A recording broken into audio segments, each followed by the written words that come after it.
बहुत समय पहले पुरी के पास एक छोटा सा गांव था। वहीं रहता था हरिदास, एक प्रसिद्ध हलवाई। पर उसका स्वभाव मिठास जैसा नहीं बल्कि मिर्च जैसा तीखा था। वह नास्तिक था। ईश्वर, मंदिर और भक्ति पर उसका बिल्कुल भी विश्वास नहीं था। उसके मुंह से हमेशा यही निकलता, भगवान कुछ नहीं होते, पेट भरने के लिए काम होता है, बस। लेकिन उसी घर में उसकी पत्नी लक्ष्मी और छोटा बेटा गोपाल रहते थे।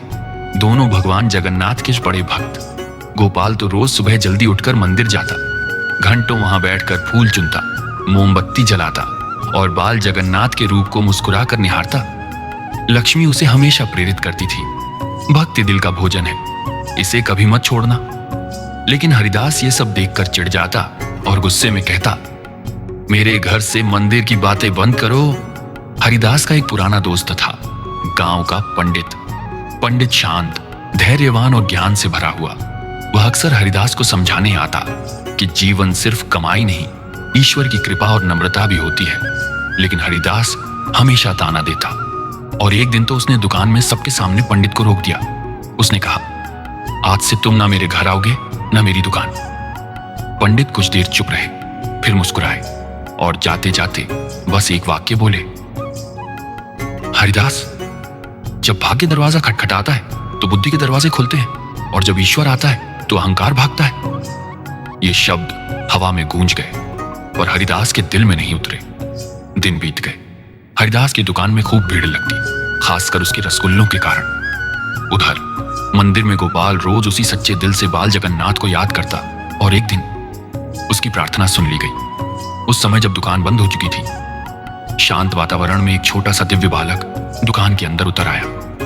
नीली कृष्ण वरंगी देह, गोल बड़ी पुतलियां, काले जगन्नाथ जैसे चेहरे पर शरारती मुस्कान, हाथ में माखन के बजाय चमचमाता रसगुल्ला। वह और कोई नहीं, स्वयं बाल जगन्नाथ थे। वह उछलते कूदते रसगुल्ले खाने लगे, कभी एक, कभी दो, कभी पूरा मटका उठाकर। उनकी शरारत और चंचलता उस समय दुकान की हवा में हंसी की तरह फैल गई। अगली बार जब हरिदास दुकान पहुंचा तो रसगुल्लों के मटके खाली थे। गुस्से से उसका चेहरा लाल हो गया। उसने सोचा, जरूर कोई चोर है। फिर अगली बार भी यही हुआ, रसगुल्ले गायब, मटके खाली और दुकान में हल्की सी खनखनाती हंसी की आवाज। फिर एक दिन हरिदास छिपकर बैठा रहा और जब उसने छोटे से दिव्य बालक को रसगुल्ला खाते देखा तो उसका धैर्य टूट गया। गुस्से में डंडा उठाकर वह उस बच्चे के पीछे भागा, पर बाल जगन्नाथ हंसते हुए दौड़े जैसे कोई बादल हवा में खेल रहा हो। वह दौड़ते दौड़ते गांव के किनारे पहुंचे, जहां एक बूढ़ी साध्वी रहती थी जिसका हृदय भक्ति से भरा हुआ था। बाल जगन्नाथ उसके पीछे छिप गए और साध्वी ने हरिदास को रोक लिया। उस क्षण वातावरण बदल गया, हवा शांत हो गई, रोशनी सुनहरी हो गई और वह छोटा बच्चा धीरे धीरे चमकने लगा। उसकी काया सुनहरे प्रकाश में बदलने लगी, आंखों में अनंत प्रेम, चेहरे पर अपार करुणा।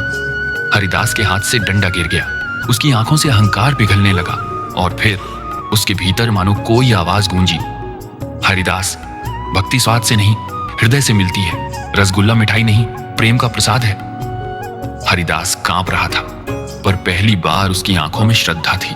वह जमीन पर झुक गया। उसका अहंकार टूट चुका था और विश्वास जन्म ले चुका था।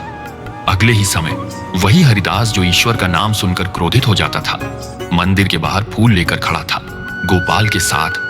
उस समय उसने अपने दुकान का नाम बदल दिया, जगन्नाथ प्रसाद रसगुल्ला। अब रसगुल्ला बेचा नहीं जाता था, वितरित किया जाता था, प्रेम और आशीर्वाद की तरह। धीरे धीरे गांव बदल गया, पर एक बात आज भी नहीं बदली।